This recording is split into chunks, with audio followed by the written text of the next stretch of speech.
maps, and meta-analysis. This is Folsom. Facts. And faces. Hello, everyone. Welcome back to Folsom Facts and Faces. Once again, this is Justin Hurst, Ann McLean, and Kelly as your co-hosts.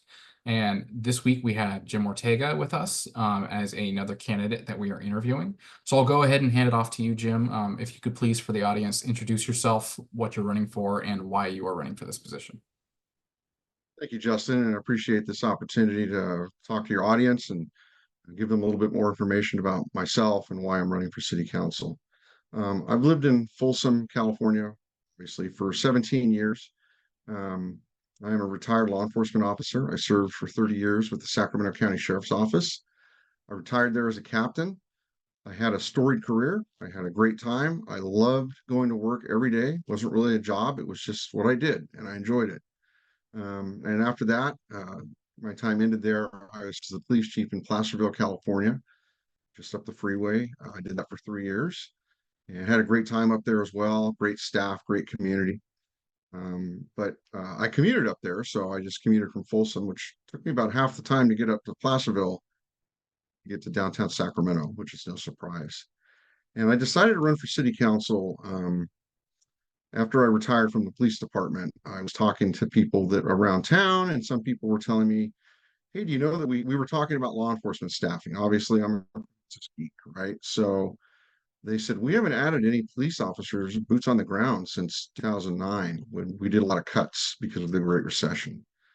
And when I looked into that, I found that to be true and decided to talk to a couple of city council members that would agree to meet with me. And they all had different answers as to why we had not added officers, even though our population has gone up by over 20,000 and continues to rise.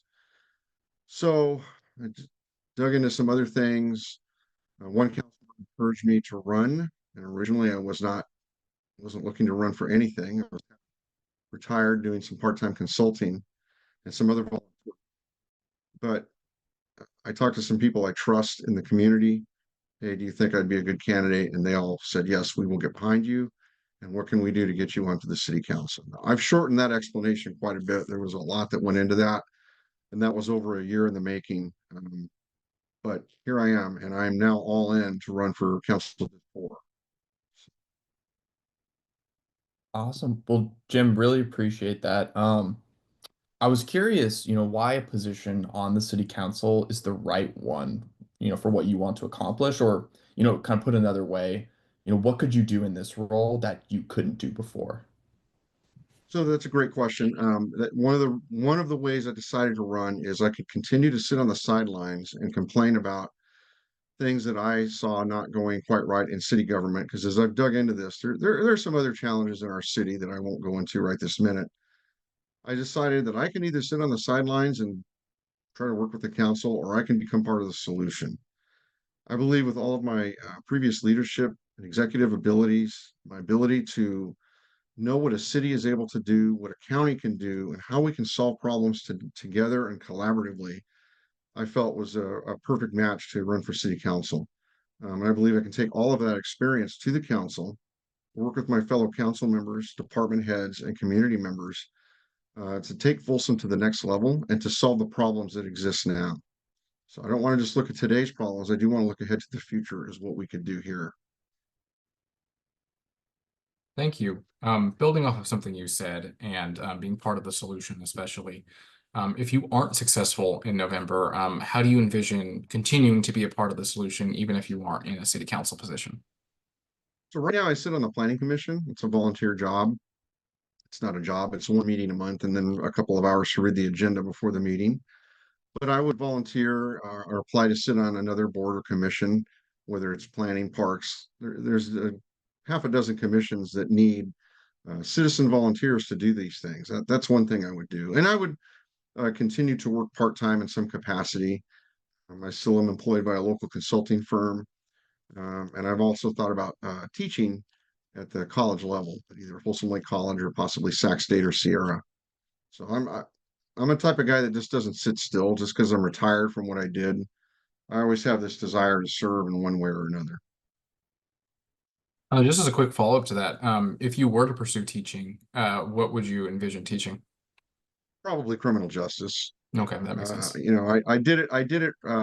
I taught criminal justice at the college level 10 years ago for a very brief time. I enjoy it. I've always enjoyed speaking to groups of young people who maybe are thinking of going into the criminal justice field. I like speaking to kids anyway. Right now, for the last couple of years, I've been a guest speaker at some high school in their forensics class, which is an elective for juniors.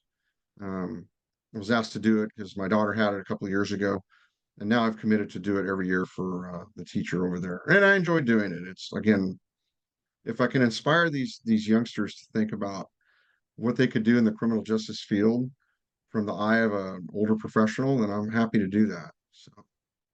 Gotcha. Thank you.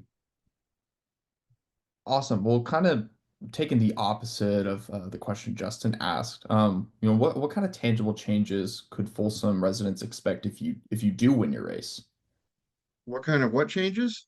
What kind of tangible changes, or Oh, yeah, um, I think there would be better attention to our public safety staffing. Number one, that's quite honestly, that's going to be my biggest priority. But at the same time, as I've dug into running for office, I also know that there needs to be more attention to the budget. And I know that's a boring topic for many people. It is not the most exciting thing, but this is why we are in some of the position that we're in today. Is for example, there used to be a line item in the budget, park and road maintenance.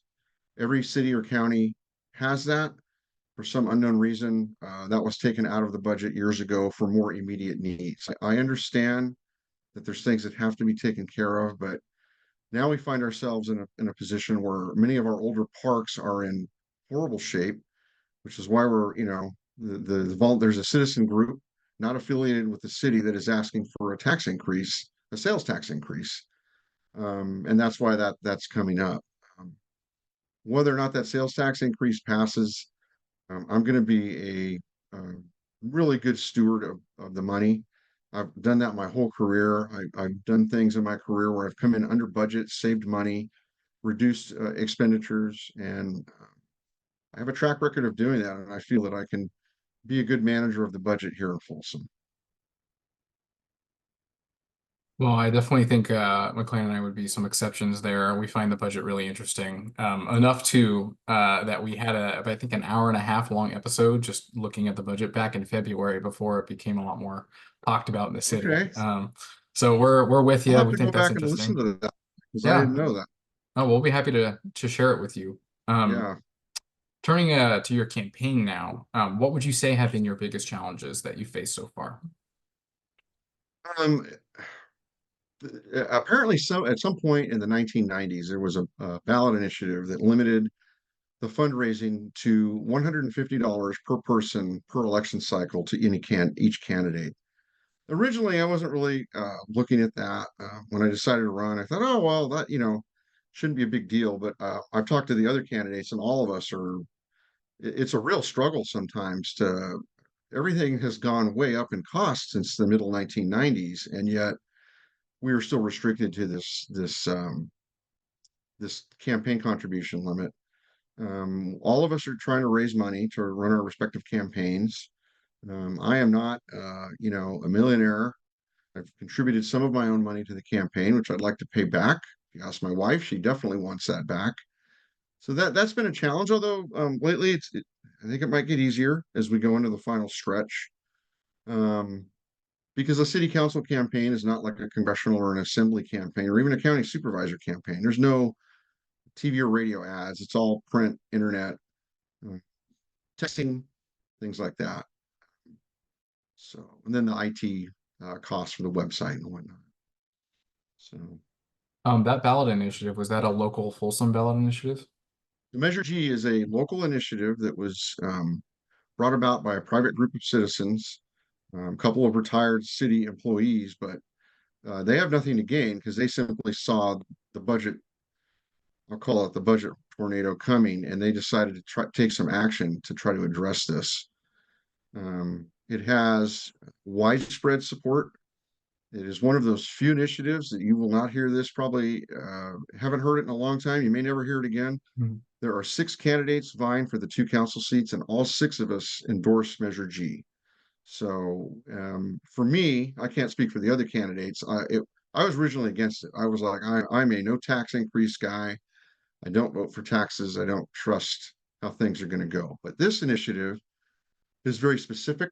The city has to spend the money in very specific allotments, and they cannot deviate from that. So it's a special tax. It is not a general tax increase.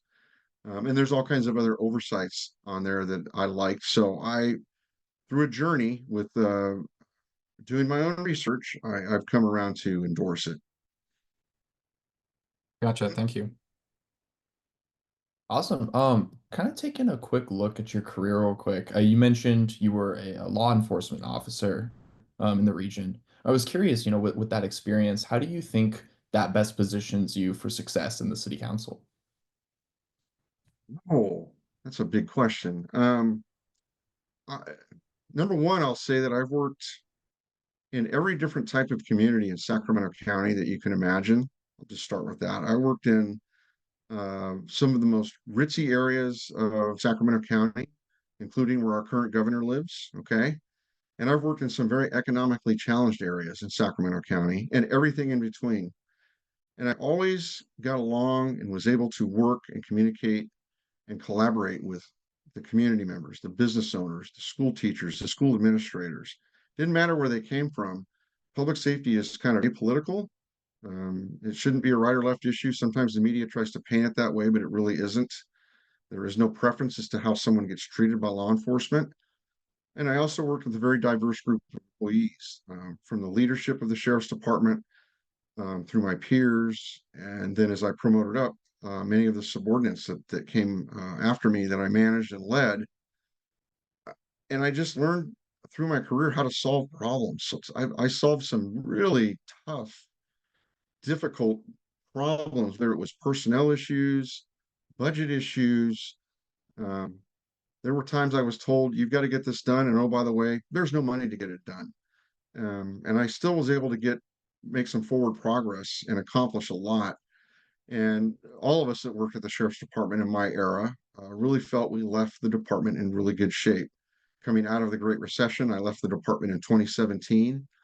I just talked to a couple of employees yesterday, and I hear great things about the sheriff's department, and it really does my heart well to know that me and others left a legacy of a great department, and they have a great sheriff right now. And I'm not just saying that, I'm obviously very biased, but I can bring that problem solving mentality to Folsom to address a lot of the challenges that are here.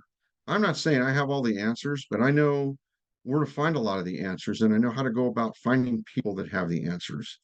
Many of the answers will be found right here in our city, but some will be outside, and we need to be open to those ideas. Speaking of working with lots of different groups and stakeholders and people who are in positions of power, your campaign seems to have a lot of high-profile endorsements. To what extent have you been surprised by some of those endorsements? Were you thinking that they were coming when you started this campaign, or what work has really gone into securing those endorsements? Um, you know, a lot of getting things done in these positions, especially as a council member, are based on relationships. And a lot of those folks, I've had relationships with some of them for over 30 years. I never dreamed in a million years that I would call upon them to endorse me for elected office. That wasn't my goal in working with them, even towards the end of my career. But at the same time, they know me, they trust me, they know my judgment. So when I called them, or met them for coffee and said, "Hey, this is what I'm thinking of doing. You think you could help me just with an endorsement?" Almost all of them like didn't let me finish the sentence. They were like, "Yeah, what do I need to do?" And I was humbled by all of that support. You can see if you guys have read the list, sounds like you have. There's a cross section of folks there, from different regions, different counties, different government groups, other elected officials, past and present, and they have all been gracious enough to endorse me. So I'm very humbled by that. And I'm the only one of all the candidates that has all of the public safety endorsements. So that doesn't always go how you might think it, just because I was in law enforcement, but I'm honored that I have all of those endorsements from the county organizations, obviously the Folsom City organizations. Um, it took a lot of work. I drank a lot of coffee. I've had more coffee in this past year than I probably had 20 years before, just meeting folks, and they want to hear my story about like what you guys are asking. Why are you running? What do you want to accomplish? And then the last thing is, what can I do to help? And I'm proud of that fact. Have you been endorsed by any coffee shops? Not officially, Okay. although there is one that I go to regularly for my meetings just because it's close to my home. Mhm. Um, uh, Big Wave Coffee. It's Folsom and Blue Ravine.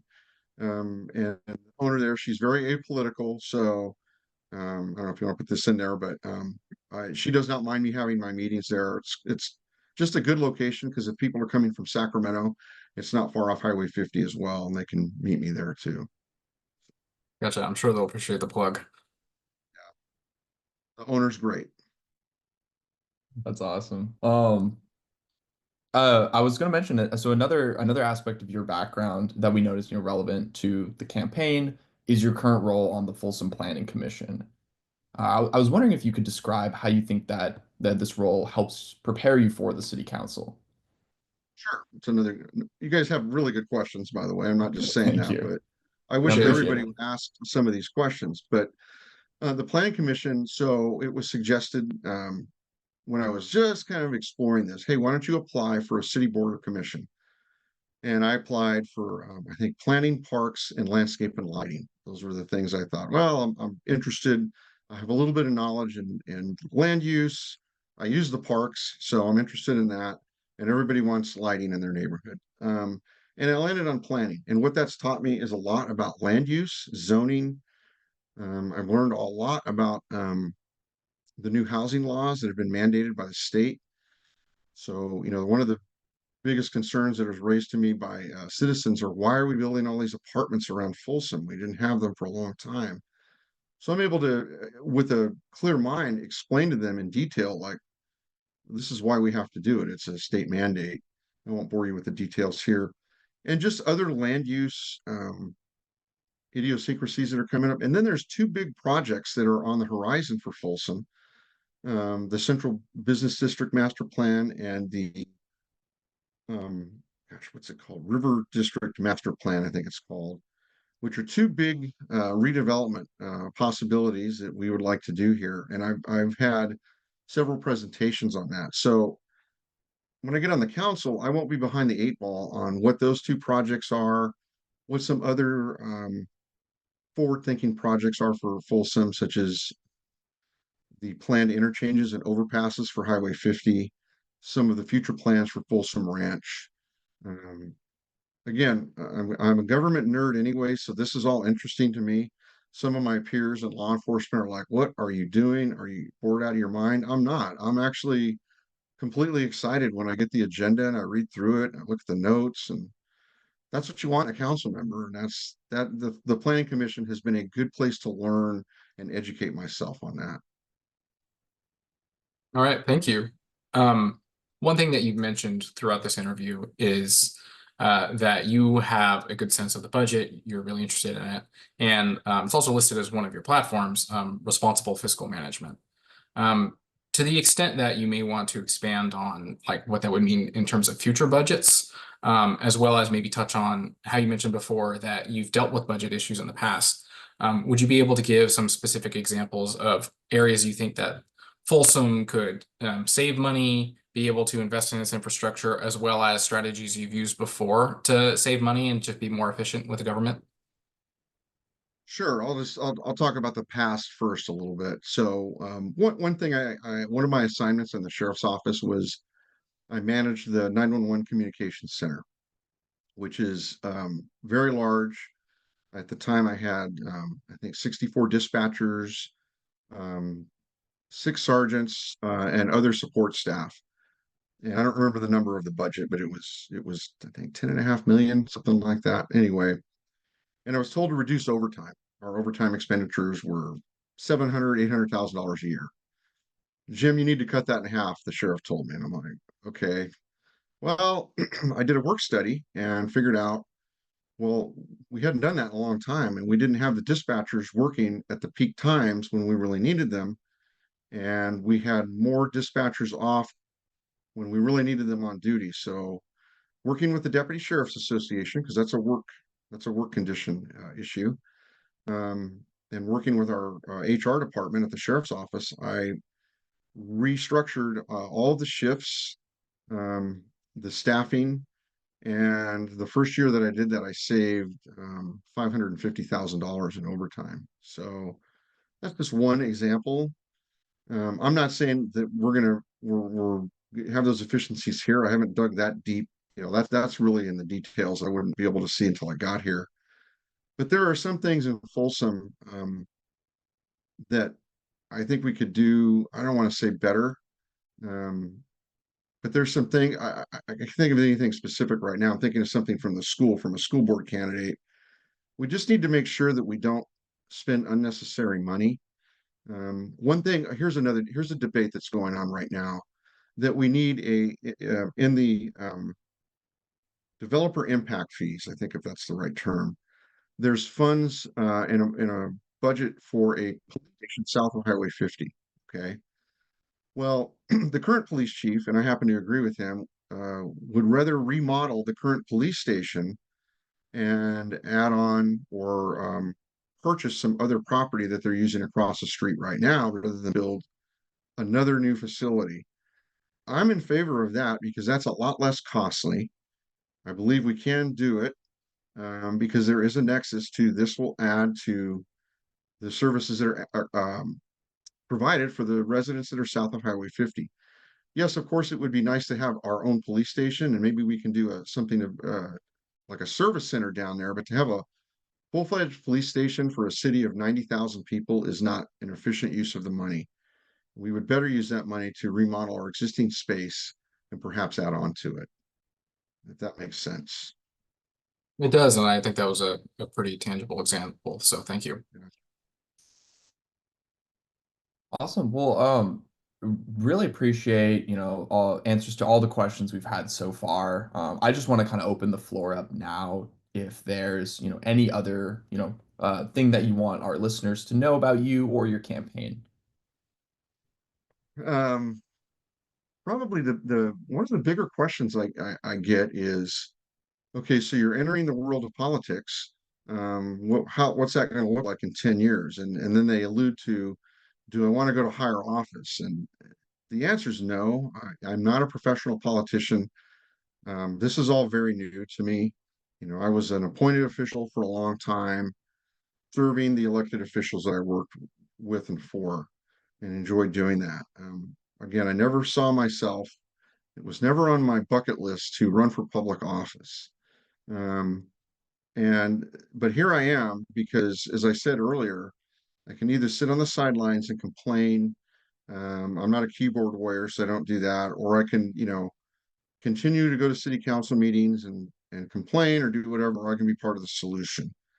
And that's really where I've come to is I want to be part of that discussion. I am definitely not saying I do not have all the answers, but I do know how to work with people, diverse groups of people. I know how to collaborate and have relationships in this region to get things done. Um, and I enjoy solving problems. And there are some real challenges ahead for Folsom. I don't think they're insurmountable. I think they're solvable, but we need the right people in office to get these things done for the betterment of our city. And I'm not beholden to anybody. I've heard there's a lot of myths out there about, well, you're in this person's pocket or that group's pocket. I'm in the pocket for the city of Folsom and for the citizens, the residents, and the business owners that live here. I want businesses to be able to locate here and feel safe. I want the residents to know that they live in a safe and thriving community. And I want everybody, to know that we are an open community that wants housing for all. Um, Not just, there's unfortunately, kind of a stereotype that Folsom's made up of these, 4,000 foot mansions, but we do want to make sure we provide housing for our future workforce that's coming south of 50. We have big medical hub that's coming down there. So part of the things on the planning commission is to try to ensure that we have housing for all of those professionals. They're not all going to be doctors. Many of them are going to be, physical therapists, nurse practitioners, including our new teachers, police officers, firefighters, other professionals that are young professionals. They can't afford a $900,000 starter home. So we want to make sure we have housing for them as well. So I'm here to serve everybody, not just a certain constituency. That was kind of a long-winded answer, but hopefully you like that. Yeah, we appreciate it. I felt like you really gave a good explanation of other aspects that we didn't necessarily touch on. So once again, thank you so much for agreeing to this interview. We appreciate all the information now that we can share with our listeners. And thank you everyone who is tuning in. All right, until next time. Okay, thank you guys. Appreciate it.